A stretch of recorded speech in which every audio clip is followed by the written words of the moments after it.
Credit to Purdue. We knew they'd come to compete after they've had 2 tough weeks. Got back home, playing at home.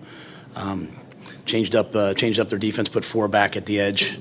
I hope he's okay. I think he's one of the best players we'll play against this year. I have so much respect for the way he plays, and so it looked like he got banged up. So I'm not sure what that was.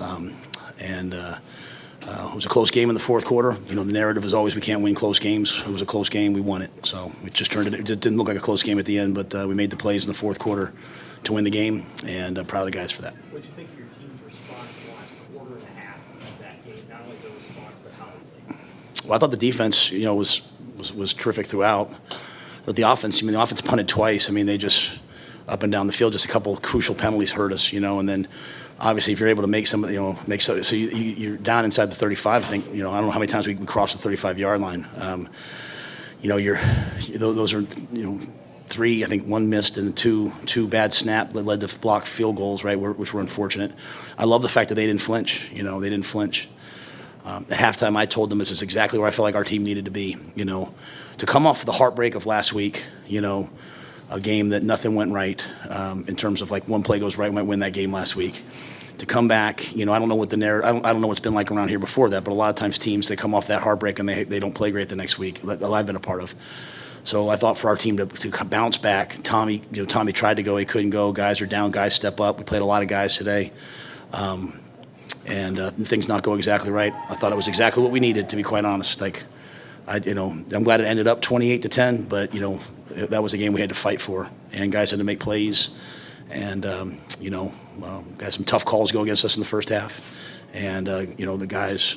In fact, if anything, they were telling me to keep my composure. So appreciate those guys. What kind of lift did Emmett give you in the second half? Yeah, I think. Emmett made some big-time plays, making some guys miss. And then, after we had the hold, the block in the back of the hold, and then I got the 15-yarder, it comes out on the screen, and he's pushing the O-lineman to get him going forward. And so I thought, really, if you talk about crucial plays, it's that, and then it's the 4th down off-tackle run by, at the goal line, to go for it on 4th down. So, just proud of those guys. Now that Ja'Cory obviously gave us a real lift on offense with some of the speed sweeps and the reverses, and people are really, when he's out there, people are defending us differently because of his speed and his explosiveness. Just the overall execution on offense in the second half, when you got across onto their side of the field, what keyed it being so much different after the first 30? It was just 3rd downs in the first half. We were 0 for 5 in the first half on 3rd downs, and 2 of them we ran it to get it to get to 4th and short. Because we were planning on going for it. The one we went to 4th and short and we false started. Okay. The second one, I can't remember what happened. We didn't get it, right? So we just said, hey, you know what? Let's throw it for 2 downs. Let's give Dylan 2 chances, moving forward. And again, if it's 9-0 at the half, you're kind of disappointed in your red zone offense, but it's not quite. That was what it was. And so we just made the shift at halftime. Like, all right, we're going to go for it. And I thought the play were in the red zone where Dylan found Jamal. He showed patience. He knew what was there, and made a play. How would you characterize the mood at halftime, given that where you guys were at? Very, very locked in. Very locked in. I think our guys last week felt a lot of pressure to win, and not in a bad way. That's not a soft thing. Like they just know people are counting on them to win, and I think this week they said, forget it. Let's just go compete. Let's just go play, and. I thought guys wanted to play. And then they came out, you think about it, right? They came out and they went down the field and scored and kicked a field goal. And but I thought our guys went right back down there. So, about everything that could go wrong went wrong in the first half. Emmett's touchdown gets called back. We didn't touch the guy. We didn't touch him. We did not touch him. So it wasn't about whether he was behind the line or not. We run at the guy, we avoid him, so we didn't touch him. And so they know that they executed that play and it gets called back. And so obviously that some guys could be frustrated, when they know, man, we can't do anything right. But I thought the guys responded, and I was really proud. So that again, that's what I said to them at halftime. Is this is exactly the type of game we need.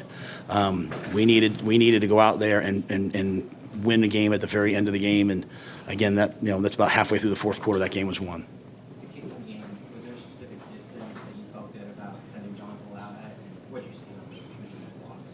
Yeah, I mean, the first one he missed, right? I mean, like, it just missed. Like, I mean, like, he's about 50-50 from the 15-yard line, but he's also about 50-50 from the 45-yard line. He's a young, developing kicker who's got a big, big leg and had a great week of practice.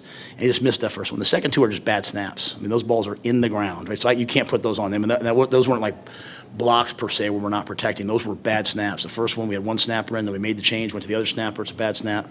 So all of those guys, and as I said down the stretch, man, like, they got to come out of their head. They got to start playing from right here with passion and belief in themselves. I know it sounds corny, but it's not. And even the extra points at the end, all of a sudden we had good snaps. And so we are. It might not be for everybody, but we are just a growing team. We're just growing. We're just growing. All right. So people can spend all their time trying to think what we're not. I choose to see what we are. We're getting a little bit better in different areas. We went on the road after a devastating performance. A devastating loss last week, and we found a way to win. And I couldn't be prouder. It wasn't the best football. We have a lot to fix, but I'm proud of the heart of that team. It was just to be clear, one of the snaps was one guy, and the other was the other guy. I believe so. Yeah. I mean, if I'm wrong, sometimes you guys are more right than me, but we made the switch. I thought the first was flagging, the second one was Wittucky. That's okay. I thought so. Yeah. Matt, what about your run defense? What were your thoughts on how they stepped up and slowed down what Purdue was trying to do? Yeah, I thought the boys came out to play. I mean, there was a little bit like that one drive. It was a little bit of leaky first down, so they were in a 2nd and 5, and allowing them to continue to play. I thought what was really great on defense today was, when Tommy couldn't quite go, like he came up, we thought he was going to be able to go. He warmed up. We thought maybe he could go, and just still not right quite there yet. So, all right, we turned to Sierra. Sierra gets banged up. Jeremiah goes in. We're out there at times in crucial downs. Now we got Jeremiah out there. We got Mario Buford out there.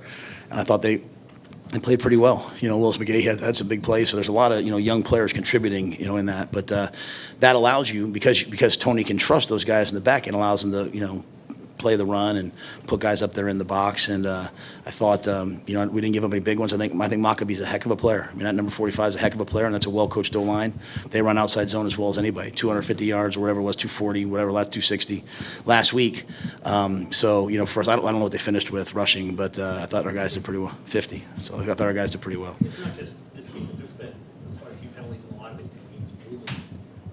From your thought process, is there a conversation that they need to have, the league needs to have with teams about blocking on the perimeter or covering the receivers, and then what did they tell you at the end about doing that? Yeah, I got a flag. I threw my headset.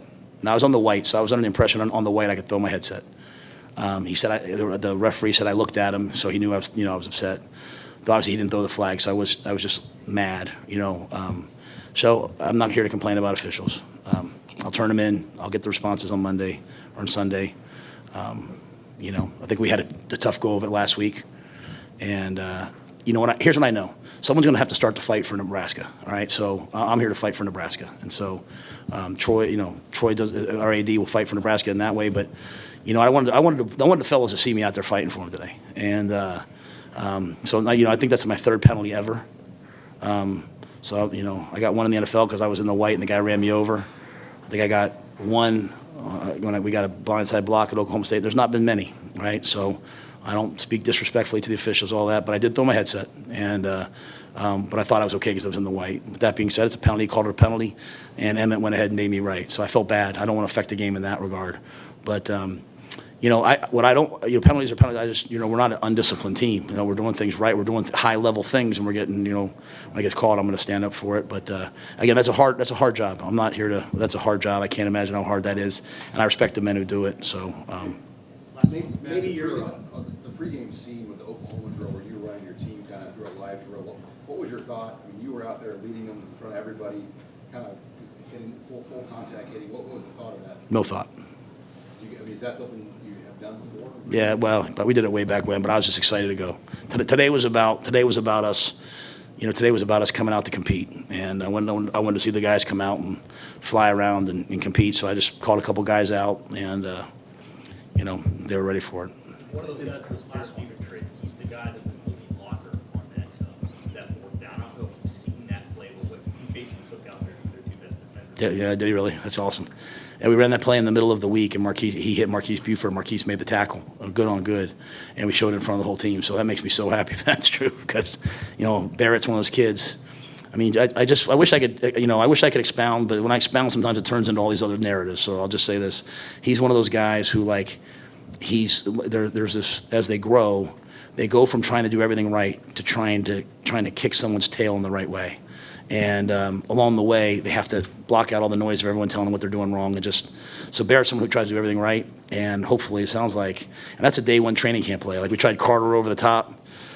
We try, I'm just saying, like, in all seriousness, like, if you look at the level of creativity, and again, we're not perfect yet. Like, we're so young and things are different. Like, no one's asked me about Gunner. I love that. None of you guys asked me about Gunner.